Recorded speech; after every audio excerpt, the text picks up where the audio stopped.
Yeah, I did, yeah, and I mean, it's probably the first time I've watched, not probably not the first time, but certainly in a while where I've watched the Arsenal and just thought, how boring are we now? We didn't used to be like that. We had an identity to the way they played, but that first half last night was hard to watch in terms of what Arsenal were trying to do. You could quite clearly see how much they missed Smith Rowe. He's like the spark in that team. Yeah. But at the minute, it just looks so lackluster. There's no desire really there in terms of trying to get the ball back. Are we trying to press? Are we not? There was no energy. It was like kind of get the ball to Saka. What can Saka do? Okay, he's lost it. Right, there's no plan B. What do we do now? The whole thing just didn't fit. Why is it you go a goal up and then you don't keep going for more? What is being coached at Arsenal, do you think?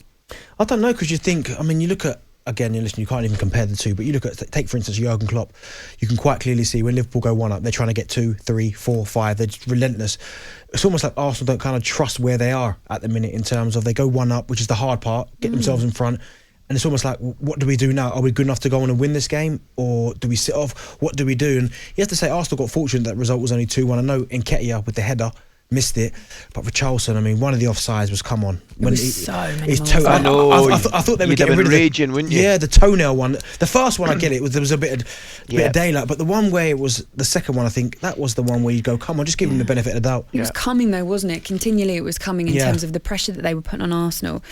Some of the team selection as well. Aubameyang on the bench. There was a bit of pressure, I think, on Mikel Arteta, because the consistent calls for Aubameyang to be scoring more goals and perhaps not performing to his ability. He's been very, very patchy since he signed the new deal. Very patchy. And I said it at the time, Arsenal were kind of stuck in a real no-win situation, because at the time, you'd have to say he was fantastic. He was one of the best centre-forwards in the Premier League, playing really well. Single-handedly, you'd have to say, won the FA Cup for Mikel Arteta when he first came in.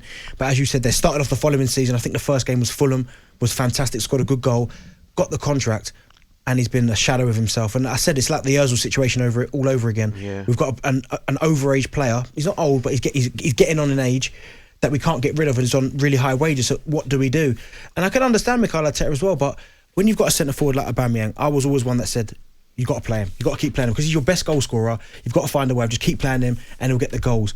But I can understand from his point of view, because at the minute he's offering absolutely nothing and you're playing with 10 men. Were you a little bit surprised though?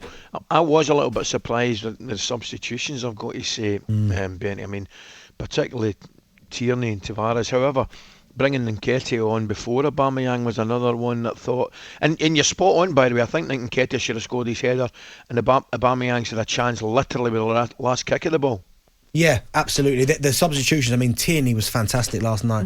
The balls he was putting in the box, the energy, he was working hard to that. But I can understand maybe managing his minutes. I get that. But at some stage, you've got to take the leash off and say, just go. Yeah. The Nketiah one, the strange thing about that substitution was for me was that he brought Nketiah on and then played him on the left. Like he's not a left winger. You could quite clearly see he's a number 9. So for me, it just looked like, it screamed that he was trying to send a message to Aubameyang to say, kind of, I'm in charge. This is what I'm going to do. I'm going to bring you on. This is the substitution. I'm going to try and go win the game without you. But it completely backfired. What about the moment earlier on with Ben Godfrey and oh God, his name's just gone from my head. Tomiyasu. So Tomiyasu sort of almost goes down, and then Ben Godfrey is charging towards him and quite clearly stamps on his face. Maybe not stamp, but look, steps leaves on his foot on his neck. Steps on his face, and it's not giving a red card. VAR, have a little look at it. Red. Do you know what? I think Gary Neville summed it up perfectly last night. He said, as a professional, you know exactly what you're doing when you leave your foot in there. When you look at it, you go, did he mean to do it? Quite clearly, you could see he meant to do it. And for me, it was a red. Do you know what I mean? Quite clearly, it was a red. But again, you can't really use that as an excuse for Arsenal in terms of they should have been down to 10 men. Because I believe they should have done. But quite frankly, they just weren't good enough. You move on, don't you, Ali? So an incident doesn't go your way. You move on, but you want to at least see from your team that heart, that desire that Everton we saw from Everton. They had their goals chalked off. Exactly. Yep. Everton had 2 goals chalked off and still kept going and still wanted more. Probably because they could smell blood. Absolutely. I said, Ben, even the Liverpool game in the Merseyside derby where well, let's be honest, Everton were outclassed for the vast majority of the game. And I did say that Liverpool would have done that to most, if not all, teams in the league, with the exception of probably City and Chelsea. However, I thought the fans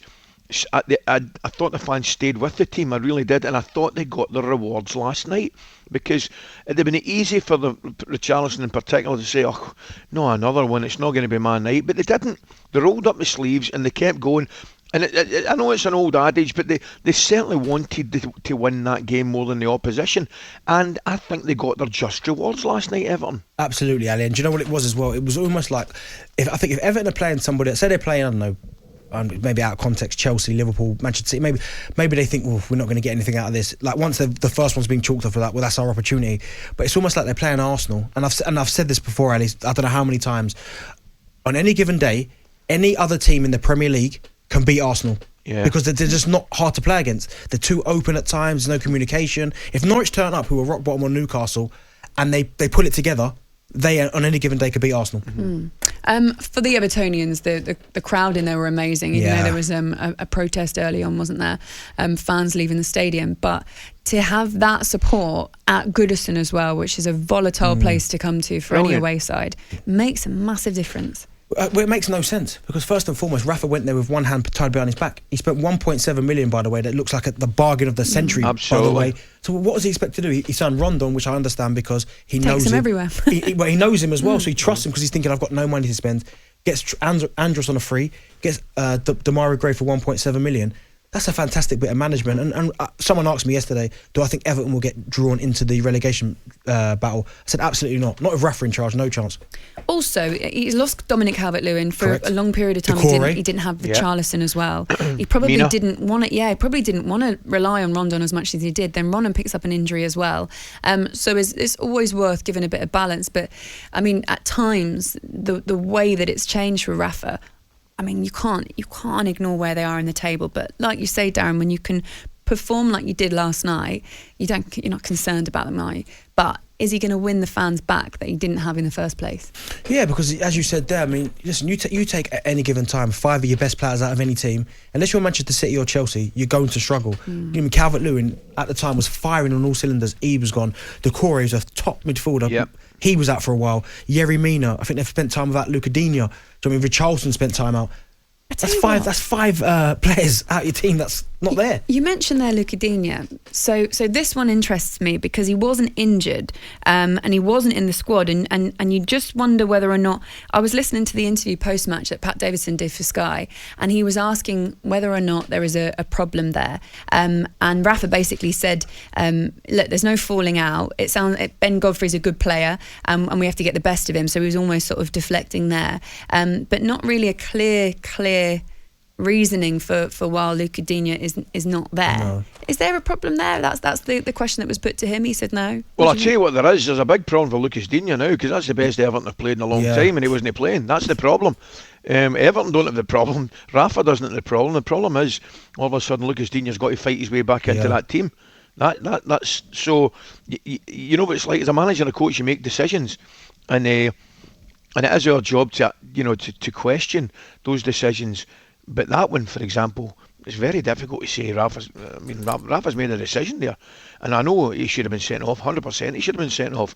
But the team performance was excellent, and the one thing that it showed to me, they were really playing for each other, their manager and indeed the fans. Do you know what? It was a masterstroke quickly from Rafa as well, bringing on Andre Gomez.